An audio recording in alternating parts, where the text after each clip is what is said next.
एक ठंडी अंधेरी रात थी।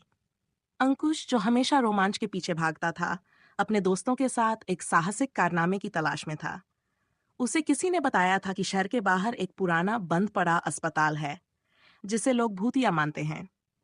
दोस्तों के चैलेंज पर अंकुश ने तय किया कि वह वहां जाएगा और साबित करेगा कि ये सिर्फ अफवाहें हैं।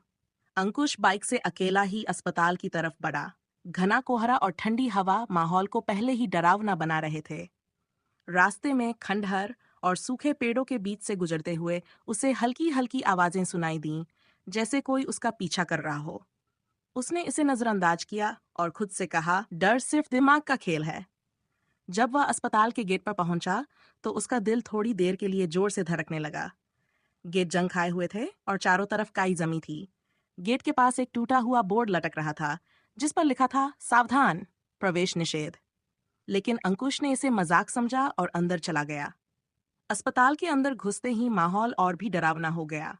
हर तरफ धूल और जाले थे। फर्श पर टूटे हुए कांच और पुराने औजार बिखरे थे।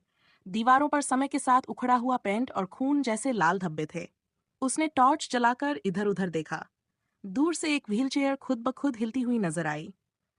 अंकुश थोड़ा चौकन्ना हुआ, लेकिन उसने सोचा शायद हवा से हिल रही होगी। पहली मंजिल पर एक वार्ड में घुसते ही उसे ऐसा लगा जैसे कोई उसके पीछे खड़ा हो। उसने मुड़कर देखा, पर वहां कोई नहीं था। तभी एक ठंडी हवा का झोंका आया और कमरे का दरवाजा खुद ही बंद हो गया। अब अंकुश को थोड़ा डर लगने लगा था। अंकुश ने अपने डर पर काबू पाने की कोशिश करते हुए आगे बढ़ने का फैसला किया। वह सीढ़ियों से ऊपर की तरफ गया, जहां ऑपरेशन थिएटर था। जैसे ही उसने दरवाजे को धक्का दिया, एक जोर की चीख सुनाई दी। चीख इतनी डरावनी थी कि अंकुश के हाथ पैर सुन्न हो गए। ऑपरेशन थिएटर में एक पुरानी बेड थी, जिस पर खून के धब्बे साफ दिख रहे थे। दीवार पर एक शेरों जैसा कुछ हरकत कर रहा था। अंकुश ने टॉर्च उस ओर घुमाई, लेकिन वहां कुछ नहीं था। अचानक उसके पीछे एक ट्रॉली जोर से सरक कर गिरी। अंकुश डर के मारे बाहर भागा, लेकिन दरवाजा लॉक हो चुका था। तभी एक तेज हंसी गूंजने लगी। अंकुश ने मुड़कर देखा तो एक सफेद साड़ी पहने और बिखरे बालों वाली औरत बेड के पास खड़ी थी। उसकी आंखें खाली और गहरे काले रंग की थीं। वह धीरे धीरे अंकुश की तरफ बढ़ने लगी। अंकुश का दिल तेज धड़कने लगा। उसने चिल्लाते हुए कहा, कौन हो तुम? मुझे जाने दो। वह औरत बस मुस्कुराई और फर्श पर घिसते हुए उसके करीब आने लगी। डर के मारे अंकुश का शरीर कांपने लगा। उसने हिम्मत जुटाई और भागने की कोशिश की, लेकिन उसके पैर फर्श से चिपक गए। तभी उसे एक बच्चे की आवाज सुनाई दी, यहां से भाग जाओ, वरना वो तुम्हें भी मार डालेगी। अंकुश ने देखा कि एक छोटा बच्चा कोने में खड़ा था। बच्चा बोला, ये मेरी माँ है। उसका नाम कमला था। उसने यहाँ बहुत दर्द झेला। डॉक्टरों ने उसे जिंदा जलाया था। अब उसकी आत्मा बदला लेने के लिए यहाँ भटक रही है। अंकुश की आंखों के सामने दृश्य बदलने लगे।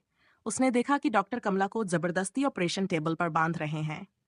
कमला चीख रही थी, लेकिन कोई उसकी मदद के लिए नहीं आया। डॉक्टरों ने उसे जिंदा जलाकर मार डाला। अंकुश ने बच्चे से पूछा, मैं यहाँ से कैसे निकलूं? बच्चा बोला, तुम्हें माँ से माफी मांगनी होगी। अंकुश ने कांपती आवाज में कहा, कमला जी, मुझे माफ कर दीजिए। मैं यहाँ आपको परेशान करने नहीं आया था। कमला की आत्मा धीरे धीरे शांत हो गई और वह गायब हो गई। अंकुश के पैर फर्श से अलग हो गए। उसने तुरंत दरवाजा खोला और भागते हुए अस्पताल से बाहर निकला। अंकुश अपने घर पहुंचा, लेकिन वह पूरी रात सो नहीं पाया। उसके मन में कमला और उस बच्चे की छवि बार बार उभरती रही। अगले दिन उसने अपने दोस्तों को यह कहानी सुनाई, लेकिन किसी ने यकीन नहीं किया। पर अंकुश जानता था कि उसने जो देखा और महसूस किया, वह सच था।